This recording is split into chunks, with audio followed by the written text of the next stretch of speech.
Fascinating landscapes and a pleasant climate has made this country into the dream destination for many Europeans. South Africa is Africa light. Here, black African folklore mingles with European influences. For any African novice, a tantalizing mix.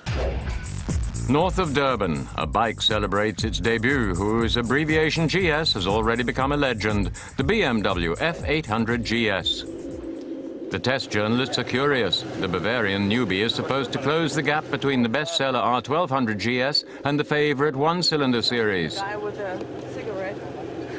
The guys curiously inspect the new vehicles.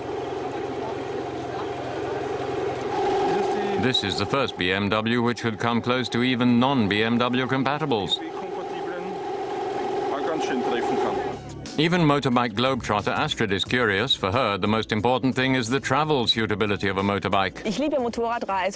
I love motorbike journeys and have already traveled many hundreds of thousands of kilometers on two wheels, and that is why I have certain demands on a bike.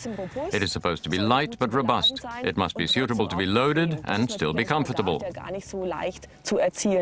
This, of course, is an achievement that is not too easy to reach. Privately, I ride a KTM one-cylinder. For my film travels, I have always used the big GS from BMW. Both bikes have their advantages and disadvantages. That's why I'm so excited to find out whether the new little GS is a good compromise.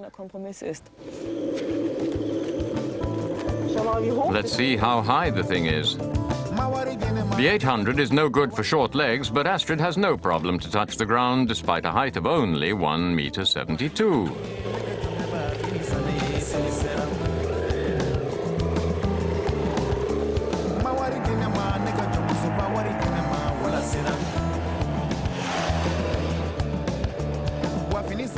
The nice thing about this motorbike is there are no nasty surprises. The handling is so easy. The entire drive characteristics inspire confidence. The power is always there. I like the parallel twin. It pushes forward evenly, but still powerful. However, maybe the last little bit that would make you smile under your helmet is not there. But to be totally honest, you don't really need it on a big tour anyway. BMW has great expectations from the new GS. The Bavarians want to bring two motorbike worlds together, the on- and off-road world. The basic data of the 800 is promising.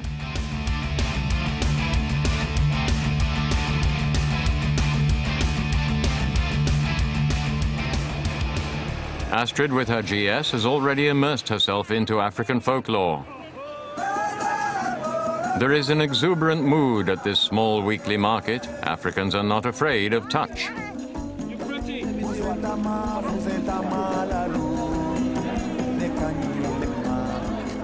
The GS is quickly the center of attention. The opportunity to sit on it is used with pride, but also respect.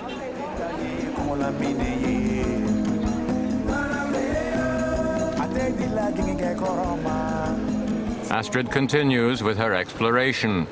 The test journalists, in the meantime, use their lunch break to talk shop. They like the new bike.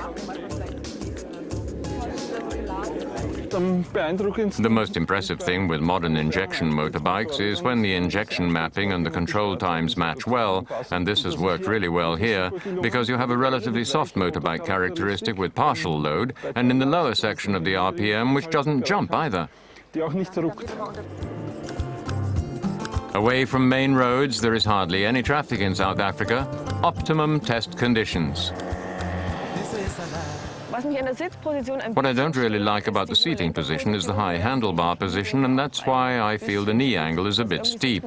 It means that you sit on the bike a bit like you do on a chopper, but I think it's a question of preference. It's all relative when you ride it standing up, but most of the time you sit down anyway. One detail I really like is the generously designed steering angle, so that you can shunt and turn on the smallest paths and roads, which is really a big help. This way you don't really notice the weight either, because the 800 is definitely lighter than its big sister, the 1200, but you have to say that 207 kilograms are not exactly light, and I still find the bike a bit heavy.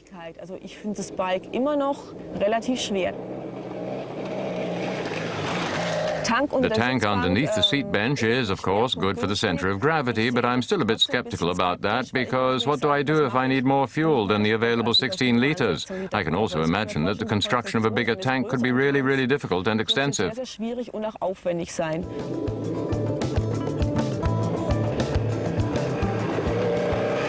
With the 800, BMW wanted to offer a motorbike which is clearly better off-road than the 1200, and they've surely done that.